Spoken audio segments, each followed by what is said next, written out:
India में road transport minister Nitin Gadkari के मंत्रालय ने एक ऐसा बिजनेस मॉडल तैयार किया है जो किसी भी कॉर्पोरेट केस स्टडी में रखा जा सकता है। नेशनल हाईवे का कंस्ट्रक्शन करो, जनता से पैसे वसूलो, प्रोजेक्ट की कॉस्ट निकल जाने के बाद भी सालों तक रेवेन्यू कलेक्ट करते रहो और बोलो कि ये सब पब्लिक के भले के लिए है। Sir, fortunately or unfortunately, I am the father of this toll because first time in the country I start the toll system in India and the first project of BOT in India, that is Thane Bhiwandi bypass in Maharashtra. ये है असली सरकारी cash cow. ये वही देश है जहां हर गाड़ी मालिक पहले पेट्रोल डीजल भराते वक्त रोड सेस देता है। ये सेस 2024-25 में करीब 18 रुपए प्रति लीटर और सिर्फ इस टैक्स से सरकार को 3,35,000 करोड़ रुपए से ज्यादा का रेवेन्यू मिला।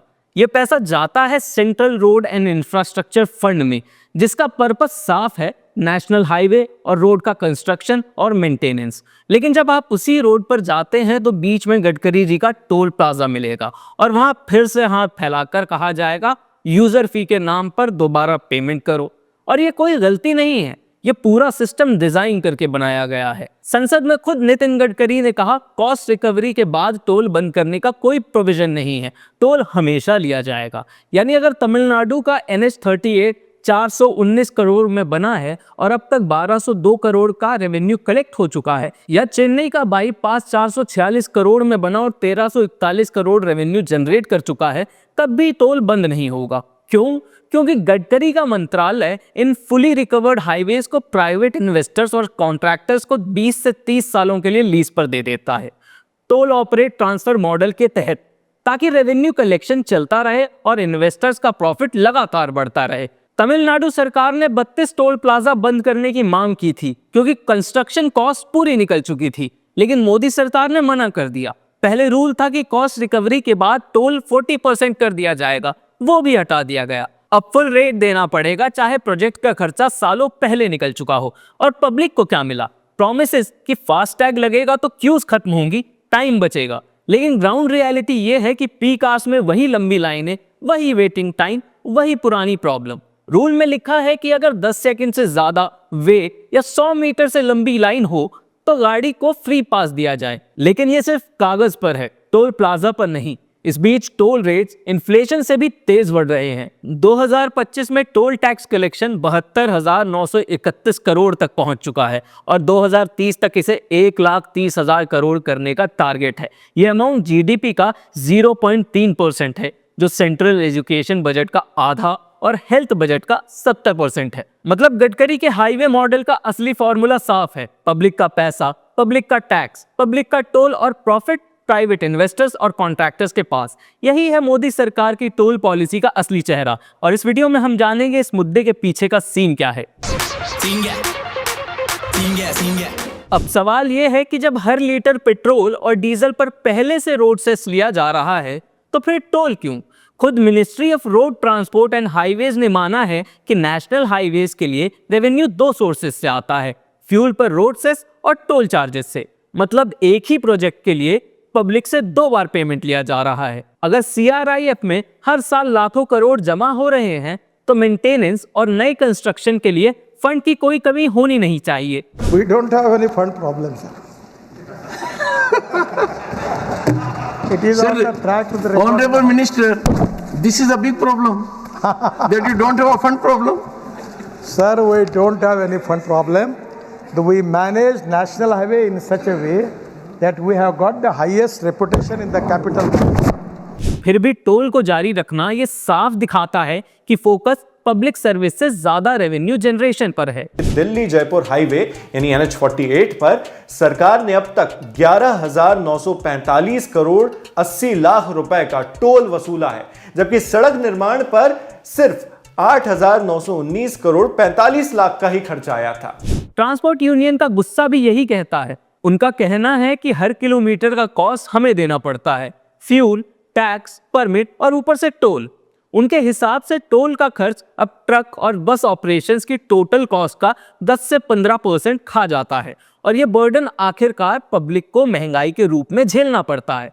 कार ओनर्स के लिए भी ये डबल हिट है। पहले महंगा पेट्रोल भरो जिसमें रोड सेस ऑलरेडी लगा हुआ है, फिर उसी रोड पर चलने के लिए 80 से 200 रुपए का वन वे टोल दो। लॉन्ग ट्रिप्स में खर्चा हजारों तक पहुंच जाता है। जबकि प्रोजेक्ट कॉस्ट सालों पहले रिकवर हो चुकी है। गडकरी की मिनिस्ट्री इसे यूजर पेज मॉडल कहती है, लेकिन असल में ये user page and page model है। गुरुग्राम कोटपुतली जयपुर हाईवे की इसके निर्माण की शुरुआत अप्रैल 2009 में हुई। अब तक टोल वसूली हो चुकी है 9,218 करोड़ 30 लाख रुपए की, जबकि निर्माण खर्च कितना था 6,430 करोड़ रुपए का। बात करते हैं दिल्ली गुरुग्राम हाईवे की। इसके निर्माण की शुरुआत हुई थी जनवरी 2003 में और अब तक टोल वसूली हो चुकी है 2,727 करोड़ 50 लाख रुपए की और निर्माण खर्च कितना था 2,489 करोड़ 45 लाख रुपए, यानी कुल मिलाकर 11,945 करोड़ 80 लाख रुपए की टोल वसूली, जबकि खर्च सिर्फ 8,919 करोड़ 45 लाख रुपए का ही हुआ था। रोड पब्लिक के पैसों से बनती है, लेकिन रेवेन्यू का बड़ा हिस्सा कॉन्ट्रैक्टर्स और प्राइवेट इन्वेस्टर्स की जेब में जाता है और आम आदमी को सिर्फ बढ़ते बिल्स और कभी खत्म न होने वाला टोल मिलता है। टोल कॉन्ट्रैक्ट्स में प्राइवेट कंसेशनरीज और इन्वेस्टर्स को गारंटीड रिटर्न्स दिए जाते हैं। टोल रेवेन्यू जितना बढ़ेगा उतनी ही इनकी अर्निंग बढ़ेगी। हाईवेज का कंस्ट्रक्शन कॉस्ट रिकवर होने के बाद भी टोल रेट्स घटने की बजाय बढ़ते जाते हैं, जिससे ये प्रोजेक्ट प्योर प्रॉफिट मशीन्स बन जाते हैं। एग्जाम्पल के लिए एक फुली रिकवर्ड हाईवे जब toll operate transfer TOT model में प्राइवेट इन्वेस्टर को दिया जाता है तो उन्हें फिक्स पीरियड के लिए टोल कलेक्ट करने का अधिकार मिलता है। इस दौरान मेंटेनेंस कॉस्ट नॉमिनल होती है, लेकिन टोल रेवेन्यू कई गुना बढ़ जाता है।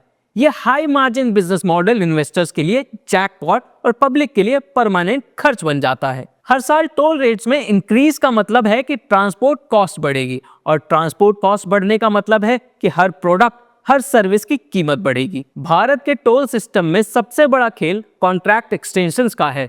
पुराने BOT यानी build operate transfer highway projects के समझौते में साफ लिखा था कि जब कंस्ट्रक्शन कॉस्ट और इन्वेस्टर का तय रिटर्न रिकवर हो जाएगा तो यह सड़क सरकार को वापस सौंप दी जाएगी और या तो टोल हटा दिया जाएगा या रेट्स काफी कम कर दिए जाएंगे। लेकिन नितिन गडकरी के दौर में इसका उल्टा हो रहा है। कॉस्ट रिकवरी पूरी हो जाने के बाद भी मिनिस्ट्री इन हाईवेज पर टोल बंद नहीं करती। इसके बजाय ये सड़क को फिर से प्राइवेट इन्वेस्टर्स को लंबे समय पे लीज के लिए दे देती है।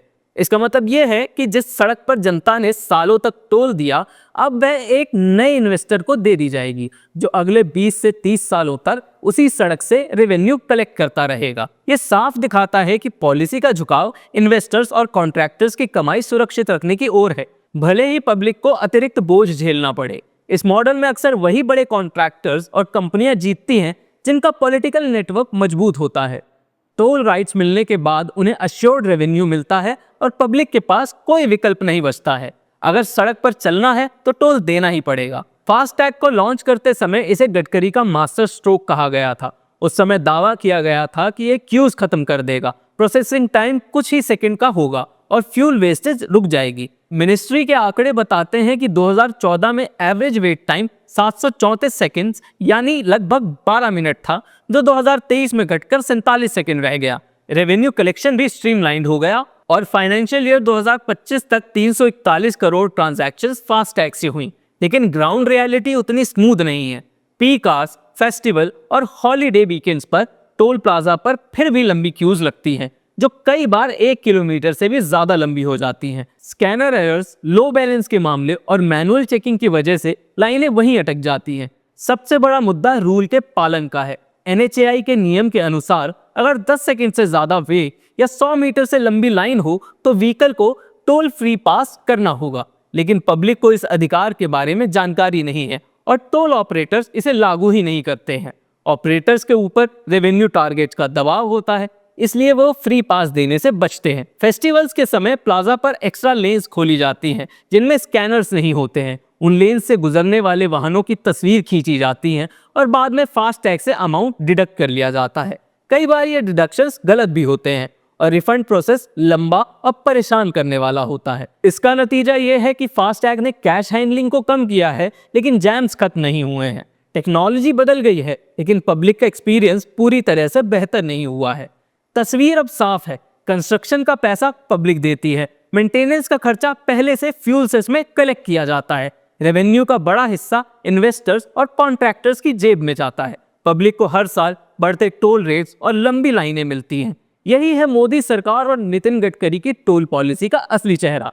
ये मॉडल सिर्फ अनफेयर नहीं है, ये टैक्स पेयर्स के साथ एक्सप्लॉयटेशन है। अगर किसी को लगता है कि ये रोड्स फ्यूचर में फ्री होंगी तो ये सिर्फ एक सपना है। नितिन गडकरी ने खुद कह दिया है कि टोल हमेशा लिया जाएगा।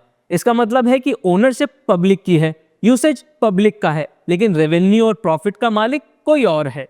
इस सिस्टम को बदलना जरूरी है। पब्लिक फंडिंग से बनी रोड्स पर लाइफ टाइम टोल सिर्फ कॉन्ट्रैक्टर्स और इन्वेस्टर्स को फायदा देता है, जनता को नहीं। रोड्स बनने के बाद उनका एक्सेस अफोर्डेबल होना चाहिए, न कि सालों तक रेवेन्यू कलेक्शन का जरिया बने रहना चाहिए। अगर आप भी मानते हैं कि ये मॉडल गलत है और पब्लिक का पैसा इस्तेमाल पब्लिक के हित में होना चाहिए, तो इस वीडियो को शेयर कीजिए, अपनी आवाज उठाइए और लोगों को बताइए कि टोल का असली सच क्या है। चैनल को सब्सक्राइब कीजिए। मिलते हैं आपसे अगली वीडियो में।